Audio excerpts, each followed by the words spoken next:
Bonjour chers auditeurs, bienvenue sur l'émission S11. On dit souvent que l'économie française va mal, mais est-ce vraiment le cas? Aujourd'hui, nous allons accueillir plusieurs personnes qui sont en contact direct avec l'économie française. Les premiers intervenants parleront de la mondialisation française, les seconds introduiront l'industrie française dans celle-ci. Le troisième groupe, composé d'agriculteurs, nous parlerons de leur domaine dans le monde. Et enfin, les derniers intervenants nous présenteront les services français. Nous allons commencer avec Madame Nouvian qui va nous expliquer pourquoi les métropoles sont des lieux de mondialisation en France. Tout d'abord, une métropole par définition est la ville la plus importante de sa région ou de son pays. Ainsi, Paris est la métropole de la France, également de l'Île-de-France. Lille, Lyon, Marseille ou encore Toulouse sont par exemple métropoles de leurs régions respectives. Elles possèdent les compétences des communes, du département et de la région. Ainsi, les métropoles attirent majoritairement la population pour leurs nombreuses offres d'emploi, avec notamment des emplois créatifs tels que des ingénieurs, chercheurs, chefs d'entreprise, managers ou encore des juristes qui forment le noyau dur du capital humain dans l'économie de la connaissance. Elles attirent également pour leur côté très dynamique et culturel qui engendre des emplois hautement qualifiés comme la création artistique. Ainsi, les métropoles attirent pour leurs aspects économiques, culturels et intellectuels, la métropolisation étant le renforcement de la concentration des pouvoirs dans les plus grandes villes. Le ministre de l'économie, M. Vasilkovic, est présent pour notre émission aujourd'hui. Bonjour Monsieur le ministre, expliquez-nous pourquoi la France a une économie ouverte au flux. Alors bonjour. Le commerce extérieur français est d'abord européen, puisque l'exportation française concerne plus de 200 millions d'euros. Au niveau mondial, la France arrive 6e en exportation de marchandises. Les principaux domaines sont l'aéronautique et le spatial, ce qui concerne alors 20 millions de dollars. La France est également 4e dans l'exportation mondiale de services dû au fait de son premier rang pour l'accueil des touristes internationaux. Ceci rend la France attractive pour les capitaux puisqu'elle est la 4e destination des IDE mondiaux en 2013, derrière les États-Unis.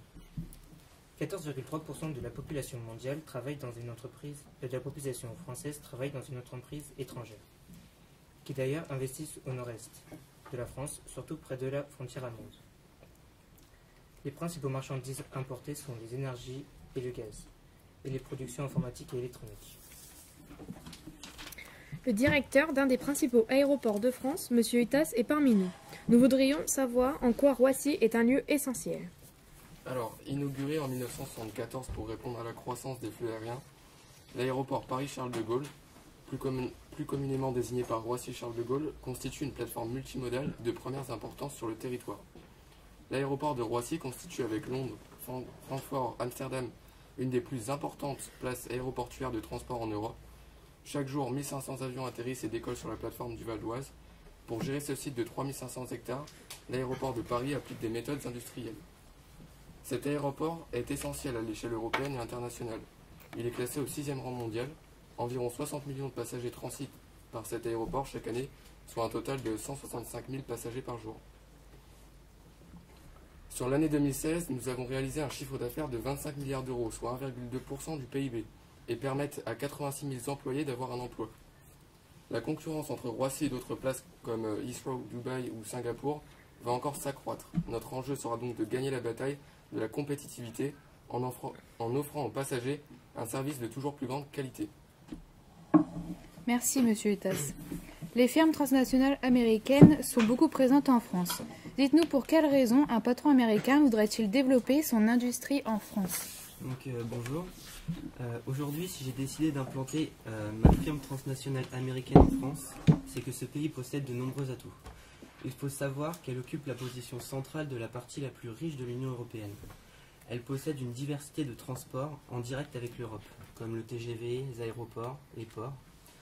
Elle possède aussi un très bon atout, qui sont ses villes dynamiques économiquement au niveau national et régional. Grâce à nos grandes entreprises associées à ces métropoles, nous nous enrichissons beaucoup. De plus, en France, on trouve un personnel qualifié, des infrastructures modernes, ajoutées à tout ça des capacités d'innovation et une bonne qualité de vie. Donc fait que la France est un très bon pays d'investissement. Il faut savoir que la France est le deuxième pays le meilleur en économie en Europe et le 5e au niveau mondial. De plus, la France accueille beaucoup de FTN américaines, donc comme la mienne, ce qui crée beaucoup d'emplois. 20 000 entreprises étrangères et 2 millions d'emplois sont créés grâce à cela. Pour moi, la France est très forte en termes d'innovation et accorde beaucoup d'importance pour les FTN. Nous faisons partie des plus grandes FTN américaines, donc comme McDonald's, Ford, Apple, ou encore McCain, implanté dans la Marne, vers Châlons-en-Champagne. En France, le temps de travail est moindre que dans les autres pays, mais la productivité et la qualité est au rendez-vous. On a donc un PIB qui dépasse les 104,3 par heure travaillée, ou par exemple au Portugal, il n'est que de 102,5, ce qui peut paraître peu en écart, mais un écart important. Le Royaume-Uni, lui, ne possède qu'un indice que de 99, ce qui est beaucoup moins. La France est donc un très bon pays pour l'investissement étranger. Merci bien, monsieur Loton. Nous allons donc enchaîner avec le second groupe. Madame Gobert, bonjour. Dites-nous pourquoi la France reste une grande puissance industrielle malgré ses déséquilibres économiques. Donc c'est une France innovante. La France occupe la 4e place du rang mondial pour le dépôt de brevets, qui est un document qui protège une innovation technique. Avec l'essor des échanges, la France reste encore un grand pays industriel car elle a des atouts industriels avec la force agricole, d'excellents ingénieurs. Il est indispensable en tout cas de s'accrocher à cet avenir industriel. Il y a un renouveau possible. L'industrie française se porte très mal pour l'instant, mais l'État a déposé des actions et a créé des pôles de compétitivité, crédit d'impôt, qui recherchent, et aussi des banques publiques d'investissement. Ce type d'action peut avoir des effets à long terme, à condition qu'elle soit menée avec constance, malgré le déclin des industries françaises causé par la délocalisation des créations d'entreprises perdure, surtout en Bretagne, les littoraux méditerranéens et les Alpes, ainsi que l'Alsace. Merci mademoiselle Gobert. L'industrie française étant en déclin, madame Manjot va nous expliquer comment la France en est arrivée là. La France connaît une décentralisation industrielle. 900 usines ferment chaque année en France, par conséquent, la France ne fabrique plus que 30% des produits qu'elle consomme. Nous pouvons faire le constat d'une France condamnée à une désindustrialisation et d'une menace pour la santé économique de notre pays. 2 millions d'emplois industriels ont disparu depuis le début des années 70, ainsi que depuis 2000, l'emploi industriel est en chute libre, notamment à cause de la concurrence avec les pays à bas coût de main-d'œuvre. La France essaye de gagner en productivité pour résister à cette concurrence, mais pour cela, il y a une suppression des sociétés de services pour se recentrer sur de la robotisation, des métiers de logistique, d'informatique, etc. Cela amène donc à la destruction de certains emplois. Pour ce qui en est des régions les plus touchées, c'est surtout les régions d'industrie anciennes, donc au nord, nord-est, ainsi que les espaces productifs littoraux qui créent le déclin. Pour les pays du Nord, l'emploi industriel est à moins 50% face à moins 10% pour les pays du Sud et la Bretagne. C'est un chiffre de 1990 à 2010. Dans les régions du Sud ainsi que la Bretagne, il y a plus de 100 usines qui sont créées, contrairement aux régions du Nord où il y a un maximum de 80 usines qui ouvrent, sachant que le solde est plus positif dans les régions du Sud. Pour être plus clair, dans les régions du Sud, sur 100 usines, 1 ou 2 usines peuvent fermer, tandis qu'au Nord, donc sur 80 usines, 70 à 75 usines peuvent fermer. Nous pouvons donc conclure sur le fait que malgré leurs difficultés, les régions en déclin essayent tout de même de s'en sortir. Merci à vous, madame Manjot. Le patron de Michelin, monsieur Philippe, va nous dévoiler comment les exportations se font à l'international. Bonjour, nous sommes une entreprise, plus particulièrement le deuxième constructeur mondial avec 14% de la production mondiale. Notre entreprise a été créée en 1849 par André Michelin qui a donné son nom à son entreprise. Il a fondé son entreprise à Clermont-Ferrand qui est encore aujourd'hui le site majeur. Nous exportons en Europe principalement en Espagne, Allemagne ou Italie où 14 entreprises fonctionnent quotidiennement, même en Europe de l'Est où la main-d'œuvre est moins chère. Ensuite, nous avons décidé de nous exporter vers l'Amérique du Nord où environ 15 000 salariés travaillent durement dans 9 entreprises car elles représentent 34% de nos ventes. Maintenant, notre point d'attaque est dans les pays émergents tels que la Chine, l'Inde, le Brésil ou même la Thaïlande où nous investissons beaucoup, environ 1 milliard en Inde qui nous coûte beaucoup de postes en France. Merci monsieur Philippe. On dit souvent que Grenoble est en lien avec les Alpes, donc avec le ski. Mais monsieur Gillet, ici présent, va nous prouver le contraire. Bonjour à tous, je suis un jeune patron dans un secteur de l'informatique. Depuis 2015, j'ai décidé de poursuivre ma vie à Grenoble, au cœur des Alpes. Grenoble est constituée de 494 000 habitants. Contrairement à ce que l'on peut penser, elle est la ville la plus innovante de France, avec des espaces entièrement dédiés aux recherches, comme par exemple sur la presqu'île, non loin du centre-ville, on peut y voir le Synchrotron, qui est un institut de recherche européen, le campus Minatech, ainsi que de nombreux laboratoires. Aux portes de Grenoble, les parcs technologiques sont tout aussi présents depuis déjà plusieurs années. Tout d'abord, mon choix d'implanter mon entreprise dans la région de Grenoble s'est décidé par rapport aux qualités du cadre de vie et aux projets technologiques que la ville peut offrir. En 2014, Grenoble a reçu le label French Tech et consiste à favoriser le développement des start-up françaises, c'est-à-dire les entreprises comme j'avais l'intention de concevoir. De plus, les collectivités grenobloises ont conçu le projet Giant. Celui-ci consiste à accélérer le processus d'innovation, dynamiser l'économie et créer des emplois durables. Le point fort est que dans cette ville, en plus de réussir dans mon travail, je vis dans une ville peu polluée avec des paysages magnifiques et des loisirs à proximité. Merci, Monsieur Gillet. Une directrice de la Cosmétique Vallée, présente sur le plateau, va nous montrer quelles sont les forces de son industrie. Bonjour, mademoiselle de Lausanne. Bonjour. La Cosmétique Vallée est un pôle de compétitivité spécialisé dans la production des parfums et des cosmétiques en France. Il s'étend sur 8 départements et 3 régions. Un pôle de compétitivité a pour objectif de valoriser les activités présentes sur son territoire en les mettant en contact avec la recherche afin de favoriser l'innovation. Eh bien, il y a une chance sur 10 qu'il ait été fabriqué au sein de la Cosmétique Vallée. En France, c'est entre Tours, Orléans, Versailles et Rouen. Il a été fondé à Chartres en 2005 et réunit en 800 entreprises du secteur cosmétique. Nous y trouvons 8500 chercheurs avec 200 laboratoires publics. Au cœur de la Cosmétique Vallée, on trouve à peu près tous les grands noms de luxe français ou étrangers, Dior, Guerlain, Hermès, Clarins, Chanel. Dans ce domaine, il y a plus de 70 000 emplois avec plus de 50% du chiffre d'affaires total de l'industrie française de la beauté. Merci, mademoiselle de Lausanne. Le champagne, qui est un produit emblématique de la France, profite de la mondialisation pour accroître. Madame Husson, chef du CIVC, va nous l'expliquer. Donc, la région Champagne-Ardenne est une région très connue pour un produit de luxe, le champagne. Donc, en tant que directeur du CIVC, je vais centrer mes explications sur le bassin sparnacien. Grâce à la mondialisation, le champagne est devenu un produit connu mondialement.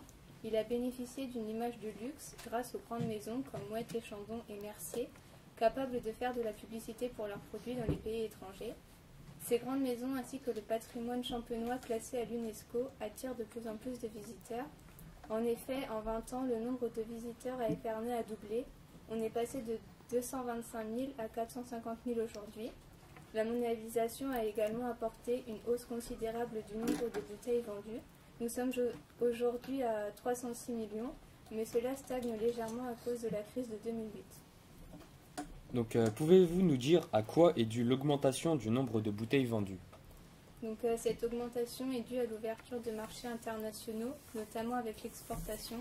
Donc, les États-Unis et le Royaume-Uni sont les deux principales destinations d'exportation, suivies par l'Allemagne, le Japon, la Belgique et la Suisse. C'est pourquoi, si la France était un marché fermé sorti de l'Union européenne, une énorme crise serait engendrée dans le milieu du champagne. Le nombre de bouteilles exportées baisserait, la production de bouteilles chuterait et le bassin sparnacien ne serait plus une destination phare pour les touristes internationaux. Merci, mademoiselle Husson. Nous avons également sur le plateau Monsieur Rivier, un agriculteur désespéré qui va nous montrer l'envers du décor et les points négatifs de la mondialisation. Donc, bonjour à tous, je suis éleveur de Haute-Marne et je vais vous parler de la France paysanne. Donc par France paysanne, j'entends comme département la Dordogne, la Creuse, la Moselle, les Landes ou même le Gers. Puis nous verrons combien de fermes ont fermé. Donc il y a 3% des fermes qui ont fermé depuis 1950. Donc c'est quand même un chiffre non négligeable. Ainsi que le nombre de suicides. Donc il y a eu 300 suicides entre 2010 et 2011, ainsi que 285 appels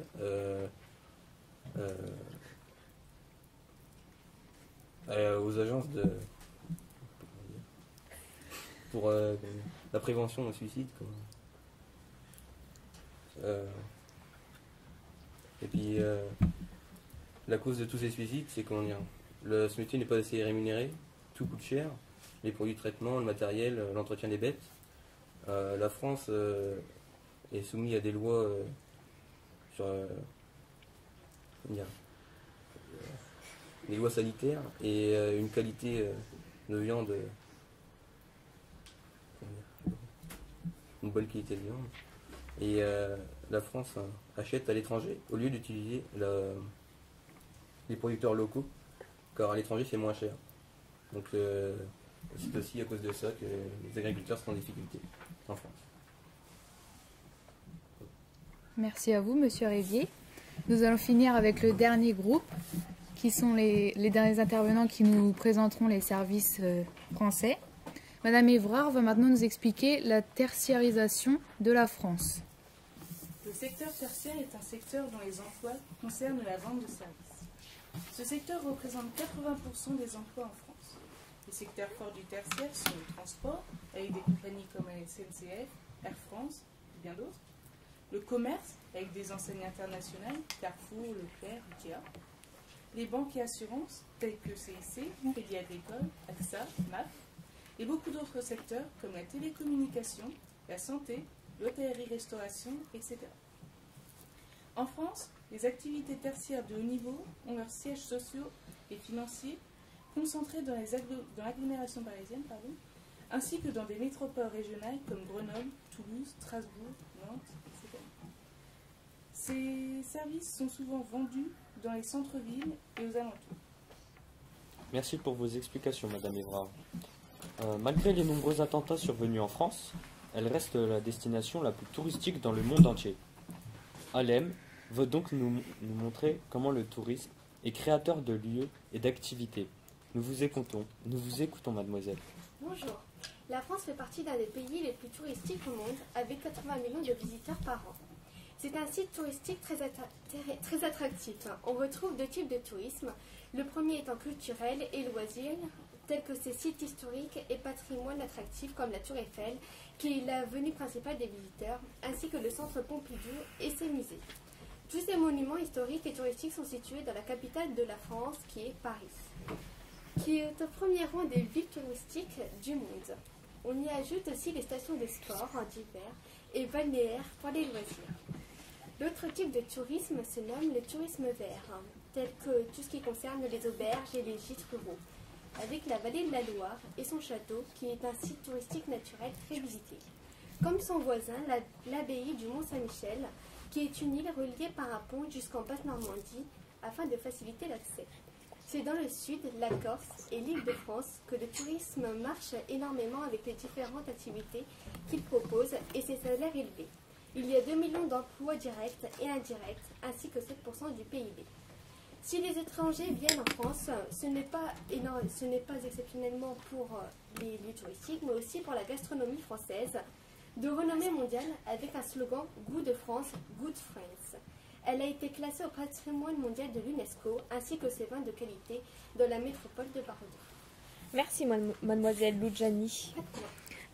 Nous savons qu'il y a depuis certaines années une concurrence entre les centres-villes et les zones commerciales. Qu'en est-il aujourd'hui ? Corentin va nous donner plus de détails. Alors le débat, c'est pourquoi plutôt faire ses courses au centre-ville qu'en périphérie des villes. Eh bien, en effet, parce qu'aujourd'hui, il semblerait que les courses en périphérie des villes aient gagné un peu le combat qui les opposait aux courses en centre-ville. Mais les courses au centre-ville, en tout cas les commerçants, essaient toujours de faire valoir leur commerce et de pouvoir survivre malgré la concurrence très forte de ce qui se passe en périphérie. Pourquoi, à votre avis, les Français font de plus en plus leurs courses en périphérie ? Parce que les Français, ils ont quand même beaucoup plus de choix en fait en périphérie et ils ont aussi des parkings gratuits par exemple. On les retrouve pas mal dans la périphérie. Donc même s'ils sont obligés de prendre leur voiture pour faire le déplacement, ils font souvent beaucoup de courses, des courses pour la semaine pour se nourrir pendant longtemps. Et donc c'est ce qui fait que justement les Français peuvent aller en périphérie pour se prendre leur nourriture et leurs affaires. Alors, quel impact ça a sur les petites et moyennes villes, les centres-villes ? L'impact que ça a sur les commerces de petits centres-villes, les petits commerces de ville, c'est que on n'a plus vraiment de clients. Certains viennent pour des fois dépanner quand il manque quelque chose en plein milieu de la semaine, mais souvent on n'a pas vraiment beaucoup d'achats. Donc il y a beaucoup de commerces qui ferment aujourd'hui. Dans les petites villes, on n'en a plus. Dans les moyennes villes, on en a encore quelques-uns qui résistent encore, mais ça ne devrait pas durer très longtemps, malheureusement. C'est la France triste. En effet. Eh bien, merci à vous, Monsieur Pernet. Merci à vous tous d'avoir été présents sur notre plateau aujourd'hui et merci à vous, chers téléspectateurs. Nous nous retrouvons dès demain à la même heure. Bonne soirée.